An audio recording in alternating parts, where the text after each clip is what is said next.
fourthly, it's very, very important also when we talk about the contributions to look at it in terms of the development of communities. That there was a sense, you cannot have 15,000 people in a community around 2nd century AD and not talk about a spirit of communality that brought the people together.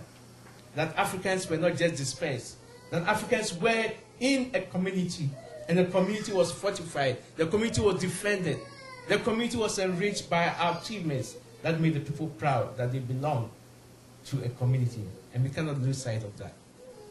And the fifth lesson, sometimes that we forget, is that it's not just the transatlantic slave trade or enslavement of our peoples, but we also have to ask about Arab and Islamic enslavement of our communities that also contributed to some of the problems we have today.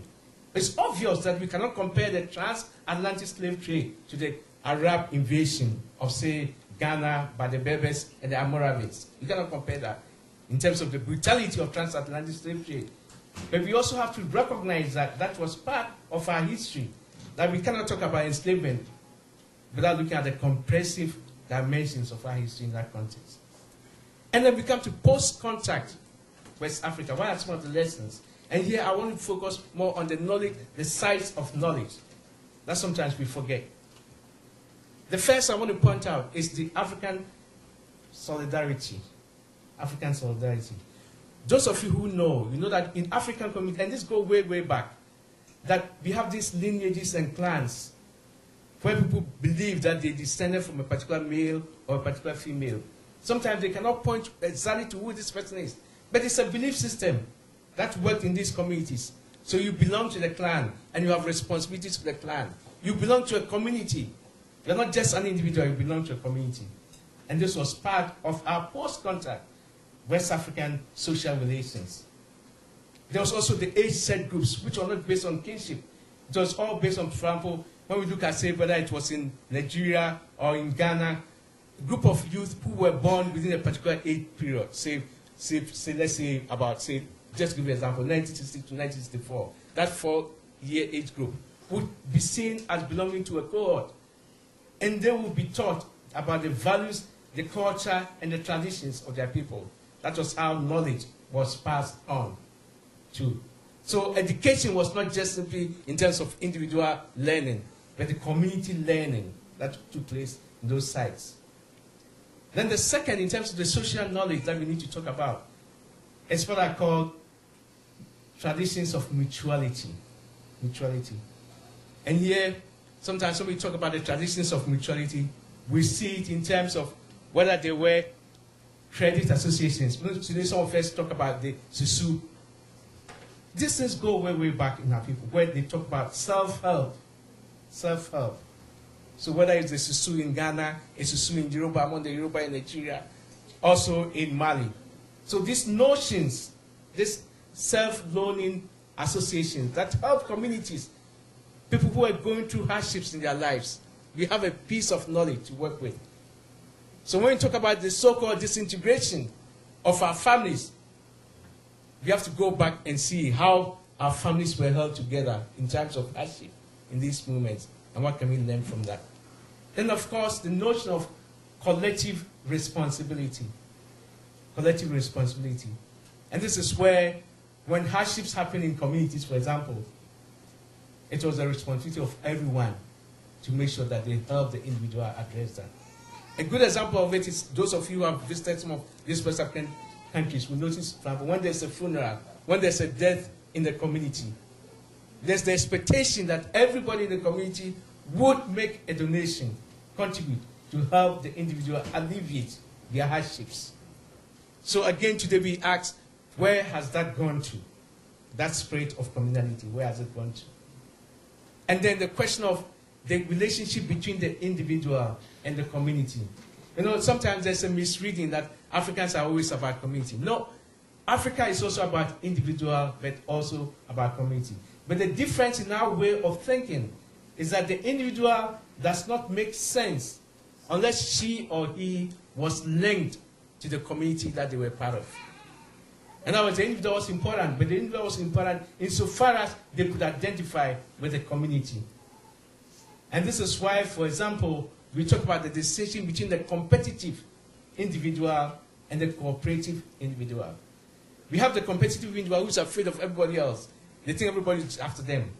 And then we have the cooperative individual who think they belong to a community and they want to make sure that they build the community starting from where they are at, their identity as an individual. And then also the relationship between wealth and status. Today, everybody, once we have wealth, we automatically accorded status. It wasn't so in pre-contact, post-colonial Africa. Your wealth had to be put to the use of the community. If your wealth was not put to the use of the community, nobody recognized that. Nobody recognized the status. We didn't get status by that. And that was also very, very important. That idea of linking individual wealth and status to how they use the wealth to enhance or build the community that we're part of. Right? And for example, we know, and I know people are written about it, that in some of the cultural groups in West Africa, for example, if a wealthy person was seen as being very ostentatious and self-aggrandizing, right, the community would all chip together and go and buy the material cloth that person, the rich person, was wearing, and give it to the poorest person in the community, just to show that it was just to recognize that your wealth was meaningless as far as you were concerned, and that anybody could acquire it. So that wealth has to be translated into. And then, of course, the question of gerontocracy, the respect for the aged, the respect for the elderly, the respect for the elderly. It's not that Africans didn't believe in the power of the individual, but there was the belief that an elder is somebody who had lived longer. They had wisdom. They were closer to the ancestors. Right? And therefore, they ought to be accorded respect. We ask today, where is that among our youth? How are we teaching our youth about that African knowledge base of respect for the elderly? Then, of course, questions of African spirituality. Africans have always believed that the universe was imbued with spiritual and supernatural forces. That we are not just walking beings. We were responsible for the universe. And the universe was also guiding over us. And this served to make the connection between society, culture, and nature very powerful. And that's why, for example, within Africa, the question of spirituality was so powerful. And that was disrupted by Western Christianity and other religious forms. But today people still hold on to because of the power. That's why, for example, when we look at questions of spirituality, they are connected to questions of gender. The fertility dolls, for example, when those fertility dolls were not just any dolls, they were imbued with supernatural forces. There was some understanding that the craftsperson who made it was guided in making it. And when that symbol came up, there was a spiritual component to that. I think it's very, very important for us to grab this question of spirituality because it connects also to a very important aspect of African knowledge system, the power of ancestor worship. This was based on two principles. One of the principles was that there's life after death. And then secondly, that there is a continuum of the world of the living and the world of the dead. The powerful message then was that if you were living and you were doing bad deeds, ancestors were watching over you. That there is going to be, you will be called to answer for your actions. It was also a belief that meant that our ancestors did not just forsake us, that they were guiding us, giving us a spiritual power to live our lives today. We would have not survived if it wasn't for this belief in the power of ancestors always fortifying us. We were not meant to survive. We were not meant to survive.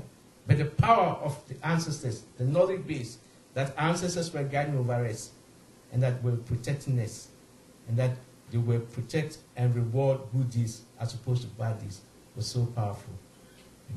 And this is why not everybody necessarily becomes an ancestor.